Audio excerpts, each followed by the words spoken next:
Hi, I'm Gareth Green, and in this video we're going to take a harmonization of a melody that you might say is okay.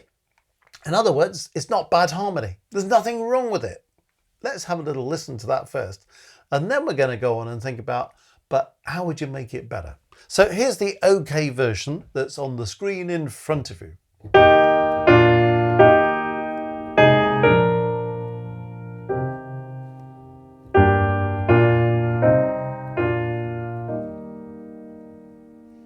Well, it's very four-part harmony, isn't it? Kind of block chords. Works perfectly well. If you had a choir singing that, it would kind of work perfectly reasonably, wouldn't it?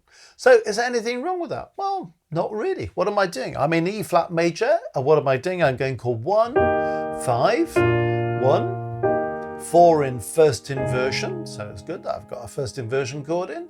5, 6, so there's a sense of that interrupted cadence there. Then a slightly less usual chord, chord 3, so there's a different colour with that minor chord. 5, 6, 5, 1, and giving me a different cadence at the end from the one I had at the end of the second bar or the end of the second measure. If you look through the parts, there's no parallels or anything going wrong with that. So nobody could say there's anything wrong with that harmonization. Right, let's turn the page.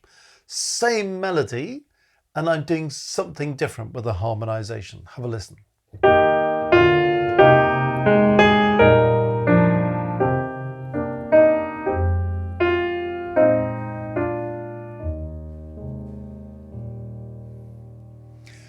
Now, I hope you agree with me that that works much better. That in fact, now we've got a different kind of piece, even though it's got the same melody, it's got many of the same chords, but it has a totally different kind of feel to it, doesn't it? Now, why is that? Let's go through it. I'm starting on chord 1. Well, that's what we did before, so nothing new there. Then I'm going on to chord 5 in first inversion. So we can kind of get these thirds between the top and the bottom and make the most of that common note in the tenor. And then because I've had that common note in the tenor, I'm now going on to this, which is a lovely C minor 7 chord. So in E flat major, the key we're in, that's a 6-7 chord, isn't it? And then I'm using a passing note in the tenor, passing tone in the tenor, on the beat. So when the passing note or the passing tone in the soprano comes off the beat, we've got a little bit of slightly independent rhythmic movement. When I come to the next chord, instead of just plonking down on a plain 5, I'm using a 6-4, 5-3 progression. So you see I've got chord 1 in second inversion, then chord 5. Then I keep in the chord 6 I had before because that seemed like a good move.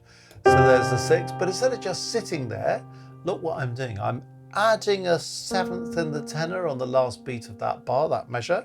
And in the alto, I'm having an accented passing note, accented passing tone, just to give us a bit more colour onto that E flat. And it so happens that that D temporarily turns my C minor chord, or my chord 6, into a 9th chord as we go on up there. So it's quite a rich one. And then as I go on to the next one, look what I've done with this. Now you could say I've turned the soprano into a 9/8 suspension because we had G here. So we prepared a suspension here, we sounded it here, we resolved it there. So if it's a suspension, this note is consonant with this chord, which it is. This note is consonant with this chord, which it is. This note is dissonant, which it could be deemed to be. This note must be the same as that note, which it is. This note has to resolve by step, normally downwards, which it does. So it meets all the requirements of a suspension. Alternatively, you could say, well, I'm regarding that as a chord in its own right, because if I take F minor and I add a 7th and a 9th, then this is a 9th chord. So either you regard it as a 9/8 suspension, or you regard it temporarily as an F minor 9 chord. Either way, it's making it richer, isn't it? And then it resolves onto that. And then I've got this little crunch. And there are different ways you could see that as well. You could see this as an accented lower auxiliary note or an accented lower neighbor tone. Or you could say, well, I'm seeing all of this as harmony. So this is a 5/7, but then I'm adding a 9th and an 11th at the top. Or I could see these two notes as appoggiaturas, double appoggiaturas onto these two notes. So you get a kind of leaning on these and a resolution onto that, because these notes fit into the 5/7 chord. And then in the last bar, last measure, instead of just plonking down on a tonic chord, I'm putting down the 2 E flats, and then I'm using another 6/4 5/3 progression. So I've got chord 4 in second inversion, followed by chord 1 in root position. So what's the point of this video is to say, lots of people say, I've written a piece of music, you know, I'm kind of reasonably happy with a tune. I've got some chords that fit, they sound all right, I'm not breaking any rules, but it doesn't quite have the character or the variety or the musical interest that I'd like it to have. So I'm not trying to do anything radical here. I'm just trying to say, if you've got something that's okay, what are the kinds of things that you could do with that piece to make it even more convincing? So here's the original again.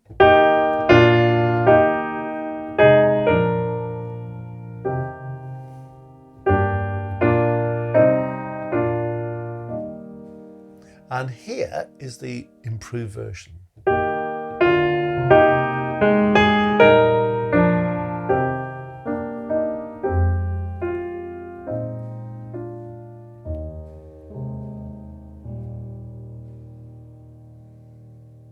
So I hope that gives you a bit of confidence to look at anything you've harmonized. And if you think, actually, I'm onto something here, but I'm not entirely happy with it yet, what are the kind of things that I could do to spruce it up? So that's the purpose of what we've been trying to do here, and I hope that's helpful. Well, if you found this video useful, let me point you to the Music Matters website, www.mmcourses.co.uk. When you get there, lots of things to look at, but if you click on courses, you'll find our vast array of online courses. One of those courses is a keyboard harmony course. So if you're sort of thinking, yeah, I kind of really want to do something with my harmony to have it more fluent under my fingers, to be able to hear a little bit more of what I'm writing, here's some of these possibilities for actually making it sound more interesting. The keyboard harmony course is an entirely practical course that you can kind of do under your fingers. It will improve your kind of freedom of flow with harmony under your fingers. And I'll tell you what, it will make you a better sight reader into the process, give you a huge amount of confidence as a composer. So that may be for you, the keyboard harmony course. Lots of other things on the website. Have a look, see what's for you. www.mmcourses.co.uk.